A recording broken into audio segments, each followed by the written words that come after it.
사랑합니다.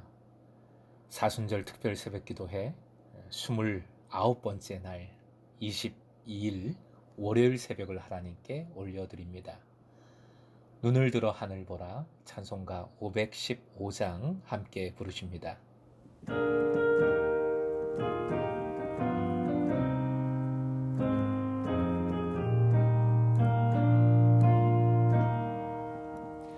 눈을 들어 하늘 보라 어두워진 세상 중에 외치는 자 많건만은 생명수는 말랐어라.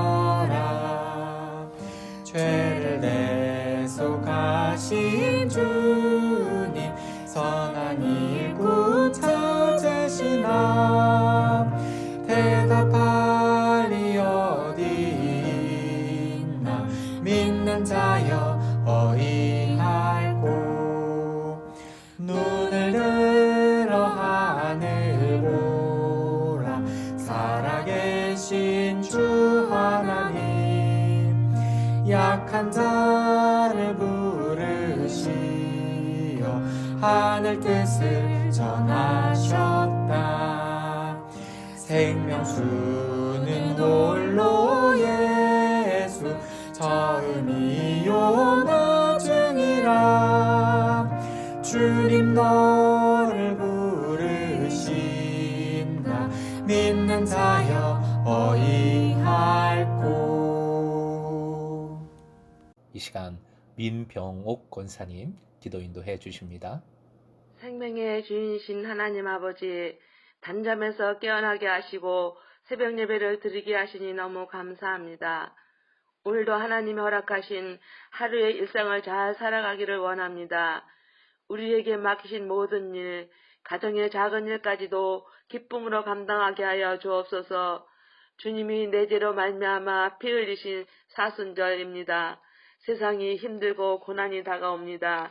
주님, 십자가를 늘 바라보게 하시고 주님의 인내를 배우게 하옵소서. 지금에 처한 각자의 환경을 낙심치 않고 믿음으로 받아들이는 마음을 주시기를 원합니다.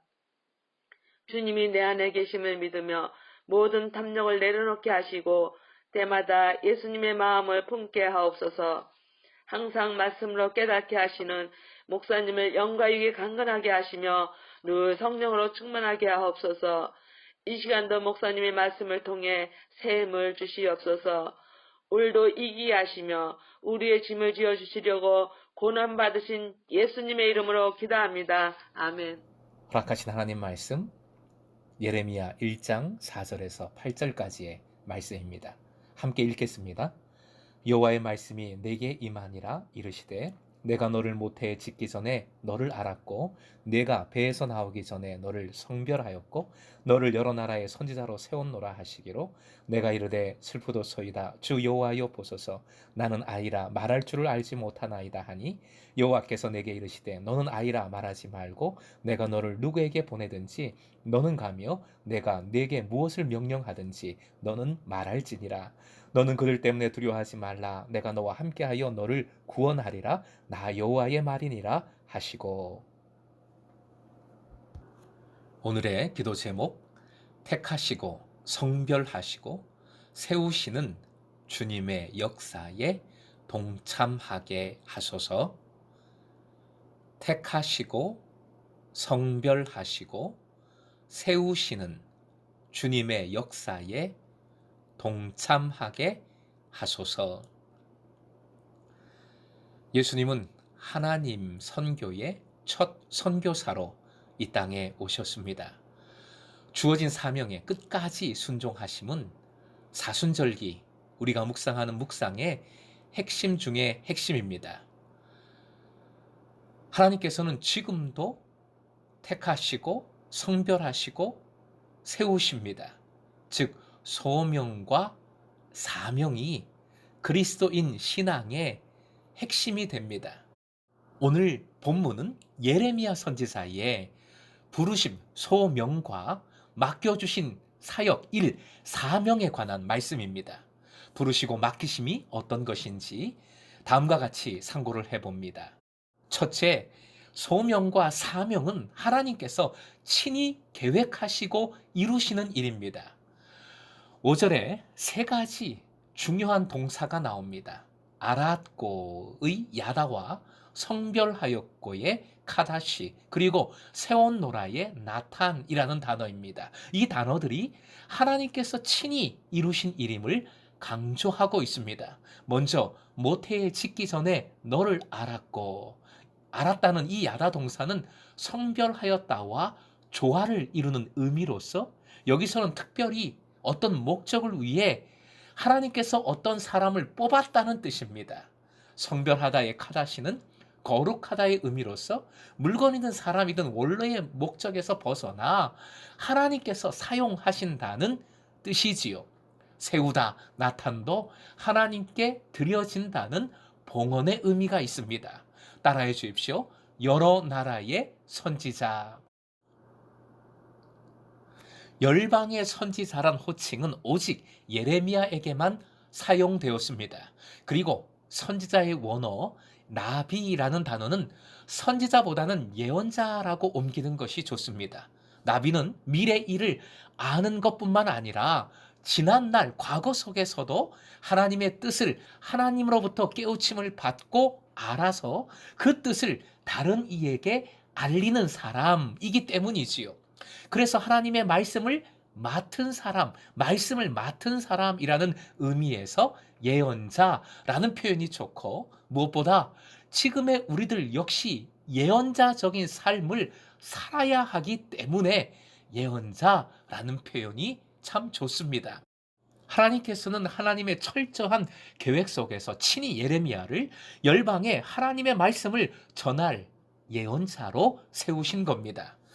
둘째, 부르신 자에게 주님은 반드시 말씀해 주신다는 사실입니다. 예레미야는 나는 아이라 말할 줄을 알지 못한다며 한탄했습니다. 개인적으로 저도 참 사람들 앞에서 말할 줄을 모릅니다. 그런데 하나님의 말씀을 전해야 하기에 여러 사람 앞에 설 수 있고 말할 수 있습니다. 주님은 분명 스스로 말할 필요가 없음을 명확히 하고 계십니다. 친히 말씀을 입에 넣어주신다는 것이지요. 내가 너를 누구에게 보내든지 너는 가며 내가 내게 무엇을 명령하든지 너는 말할지니라. 아멘. 가라 명하시면 가고 이걸 말하라 명하시면 그걸 받아서 말하면 됩니다. 실제 본문은 하나님의 말씀으로 시작해서 하나님의 말씀으로 끝을 맺고 있습니다. 셋째, 함께 하시어 구원해 주십니다. 아이라 한탄한 것에는 말할 줄 모르는 것과 더불어 또 중요한 사실이 들어 있습니다. 따라해 주십시오. 너는 그들 때문에 두려워하지 말라. 약한 아이이기에 대적이 무섭고 맞서 싸울 수가 없습니다. 여기서 그들은 이어지는 16절 이하의 말씀과 연결하여 보면 우상을 섬기며 하나님을 거역하는 유다 지도자들과 그 백성들입니다. 하지만 이들보다도 강한, 비교도 할 수 없이 강한 하나님께서 함께 하시며 지켜주시니 아무리 연약해도 두려워할 필요가 없습니다. 두려워하지 마라. 내가 함께 하리라. 내가 힘을 주리라. 내가 대신 싸우노라. 약속해주고 계시는 말씀입니다. 사랑하는 금성의 제자 여러분, 아이의 가장 큰 특징은 자기중심적이라는 것이지요. 내가 말해야 하니 두렵고 내가 무서운 사람들을 직접 상대해야 하니 두려운 겁니다. 성숙한 이는 누구 중심으로 살아갑니까? 하나님 중심으로 살아갑니다. 내 뜻이 아니라 아버지 뜻을 붙듭니다. 겟세마네 동산에 예수님 기도 기억하시지요? 그리할 때 두려움이 아니라 소명과 사명감 속에서 하나님의 뜻을 붙들고 이루어 가게 됩니다. 주님은 제자들을 택하시고 파송하셨습니다. 주일에도 보았던 말씀이지요. 누가복음 10장 3절 화면 보시고 함께요. 갈지어다 내가 너희를 보냄이 어린 양을 이리 가운데로 보냄과 같도다. 선교의 사명을 감당해야 하는 현실은 지금도 역시 어렵고 두렵습니다. 하지만 그럼에도 주님은 여전히 보내십니다. 그리고 보내신 자들을 통해서 하나님 나라를 이루어 가십니다. 동시에 그들에게 반드시 말씀해 주시고 함께 해 주시어 가르쳐 주시고 건져 주심을, 구원해 주심을, 보호해 주심을 믿으시기 바랍니다. 그리하여 하나님의 택하시고 성별하시고 세우시는 역사를 이루게 하시고 깨닫게 하십니다. 오늘도 택하시고 성별하시고 세우시는 주님의 역사에 동참하는 여러분 되시길 주님의 이름으로 축원드립니다.